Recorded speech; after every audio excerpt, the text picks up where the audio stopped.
Бул кинотасма тартылбаганда дүйнөнүн 98% эли бул каргашалык окуя тууралуу билмек эмес. Анткени арадан бир топ жылдар өтүп 1997 жылы ушул тасманы тартышкан. Тасма жарыкка чыккандан кийин Титаник кемеси дүйнөдө легендага айланган. Ассаламу алейкум урматтуу достор, бул чыгарылышта өзү менен кошо миңдеген жарандарды суу астына алып кеткен Титаник кемесинин тарыхы жана кээ бир жашырылган сырларын айтып берем. Видеонун аягына чейин көрүп биз менен чогуу болуңуздар.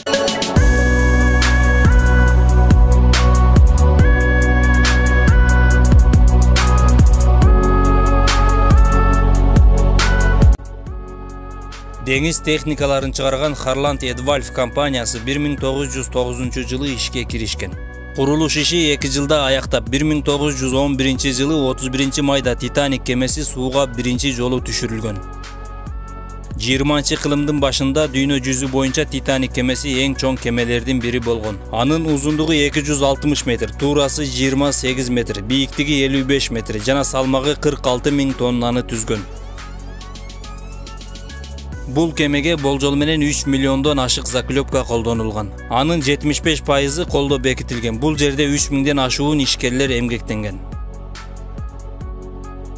Мындай чоң кемеге электр жарыгы өтө зарыл. Анткени бул жерде 10 000 лампочка, 562 ток менен иштеген жылыткыч жана салмагы 18 тонналык 8 даана жүк чыгаруучу моторлор. Анан жүргүнчүлөр үчүн 4 лифти болгон. Бул электр тогун 2 кателдик вентилятор тейлеп турган. Кеменин үстүндөгү 4 түтүкчө найлардын аянты 7,5 чарчы метрди ээлейт жана алардын ар бири 60 тоннадан чыгат. Алардын үчөөсү кемеден чыккан газдуу түтүндү бөлүп чыгарат. 4-тү түтүкчө кеменин ашканасы үчүн жайгашкан. Жагымсыз жыттарды бөлүп чыгаруу үчүн кызмат кылат.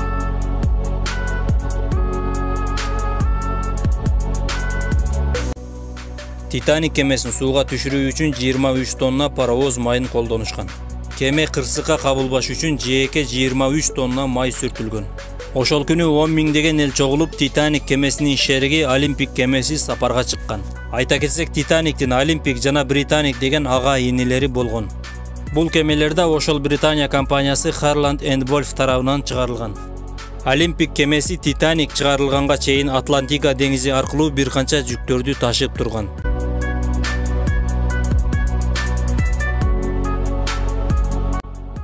1912 жылы 10 апрель күнү Титаник кемеси Улуу Британиядан Нью-Йорк шаарын көздөй сапарга чыгат.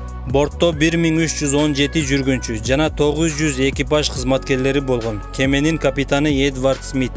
Сапардагы биринчи күн ойдогудай өтүп кеч кирген. 14 апрель күнү Атлантика деңизинин кээ бир аймактарында катуу шамал болгон. Күн батып кеч киргенде деңиздин толкуну токтоп, кеменин айланасы тынч турган. Титаник өз багыты менен баратат. Бир канча чакырымды басып өткөн соң муз деп кыйкырган үн угулат. Кеменин экипаждары кемени токтотууга жетишпейт. Бирок ылдамдыгы бир аз акырындап, кеме музду капталы менен сыйпап өтөт. Бир нече минут аралыгында кеменин астыңкы капталы музга тийип жабыр тартканын байкашат.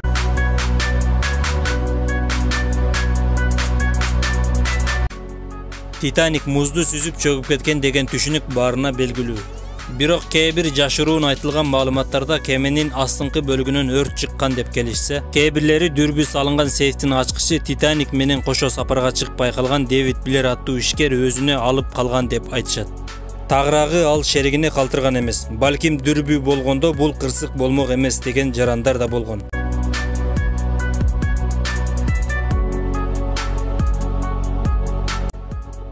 Үчүнчү божомол кеменин капитаны Эдвард Смит Титаник эч качан чөкпөй турган кеме деп ишенген. Ошол себептен кеменин ылдамдыгын азайткан эмес, өтө катуу ылдамдыкта жүргөн деп айтып келишет.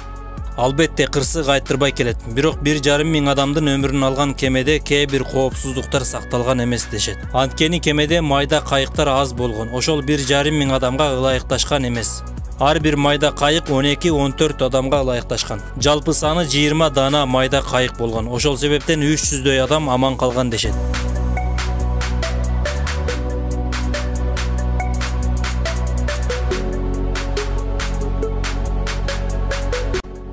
Жана авариялык кырдаалда жарылуучу зат кызыл түстө эмес, ак түстө болгон. Анткени 45-53 чакырым аралыкта дагы бир чоң кеме сапарда болгон. Алар ак жардыргычты көрүп Титаникте чоң майрам болуп жатат деп кайрылып келишкен эмес дешет. Окумуштуулар мындай көрсөткүчтөр менен Титаник кемесин кандайдыр бир күчтөр жок кылуу максатында ушундай уюштурган деп болжоп келүүдө.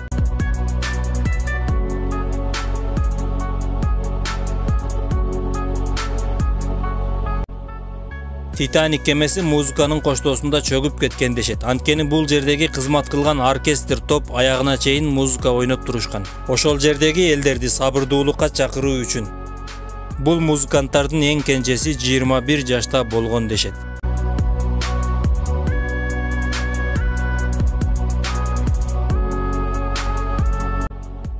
Титаник кемесинин жаркын элесине арналган биринчи кино тасма ошол окуядан 6 ай өткөндөн кийин тартылып баштаган. Бул тасманын башкы каарманы ошол чыныгы Титаниктеги жүргүнчү айым болгон.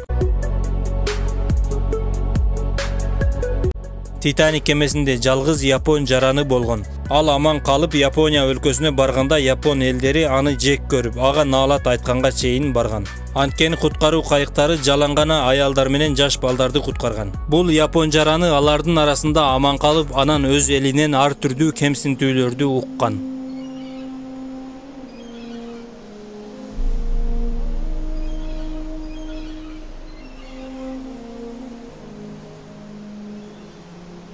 Bir 1997 тартылган тасмага чыныгы Титаниктен да көп акча жумшалган. Анткени жылдар өтүп ар бир нерсенин баасы наркы өскөн деп айтышат. Азыркы күндө заманбап лайнер Мэри 2 Титаниктен 3 эсе чоң.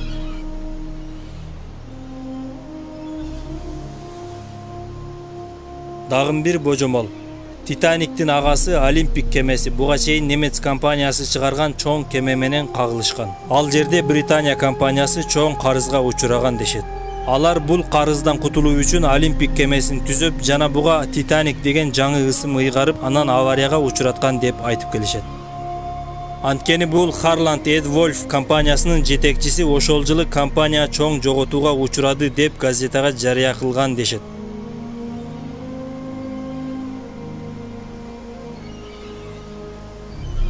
Мүмкүн бул маалыматтар жөн гана айтылып турган ар бир адамдын жеке оюдур. Чындык так айтылган эмес.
Урматтуу достор, бул чыгарылыш аягына жетип келди. Эгер видео жакса, жакты деп далилдеп кетиңиз. Ой пикириңизди комментарийга жазып, жана бул видеону башкалар менен бөлүшкөндү унутпаңыз.